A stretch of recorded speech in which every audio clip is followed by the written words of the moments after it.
Hello everyone! My name is Olivia. I'm an instructor therapist at Kinark Autism Services, and today I'm going to show you how to do a little bit of gardening. Come with me and I'll show you how to do it. Alrighty, so I'm just going to show you what we need first. So first you need some plants, of course. You can do anything. We can do veggies, you can do herbs, you can do just fun flowers, whatever you want. Then you need gloves just to make sure your hands don't get dirty because it is quite a messy activity.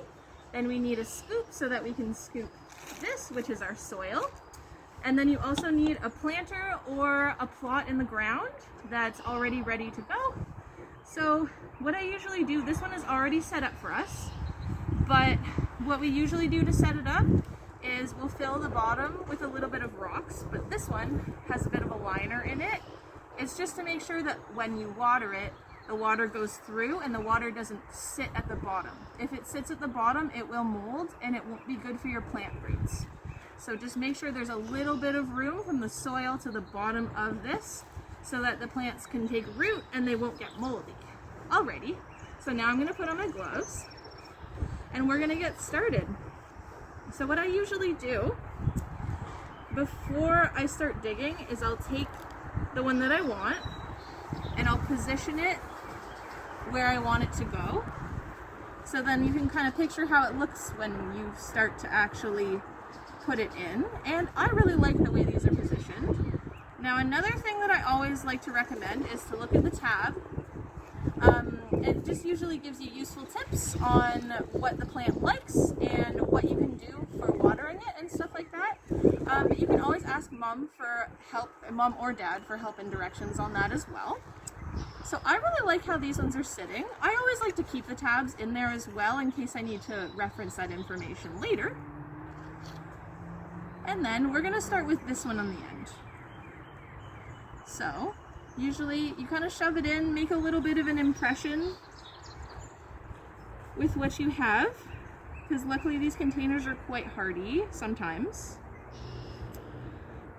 So we're going to make a little hole. You can check it out. So I made kind of a bit of a hole, but not for the whole thing because we are going to build soil around it as well. Now with these things, sometimes they're tricky. You kind of have to squeeze the bottom a little bit just to unearth the soil, make sure everything's good. And what you want to do, I know this looks kind of brutal, but you want to take it, big hands, flip it, squeeze, and it should come out just like that. Now we want to flip again. Everything is safe and good.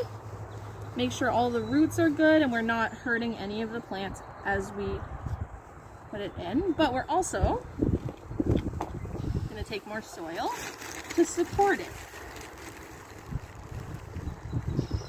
So this is, gardening is really messy, but that's what I love about it. That's what makes it really fun. You can kind of, you know, get back to the earth and take a look at what's growing and stuff like that. It's really fun. So, what you can also do is kind of squish it down a little bit, but make sure you're not harming the roots or any of the leaves, just to make sure that it's secure in there. And there we have it. So this one I'm going to put here to make sure that we know how to take care of it. And we're going to do the last one.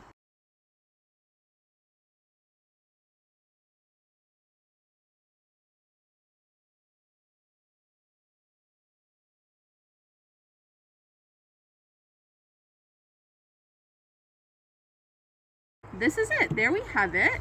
So now it's always good to reference this, or you can ask mom or dad, or there's a lot of resources online as well. So just make sure that they stay watered. This one says keep the soil moist, but not completely wet and drenched. And it also likes partial shade. So you can probably give it about 4 hours of direct sunlight at best, but it does prefer a little bit of shaded light.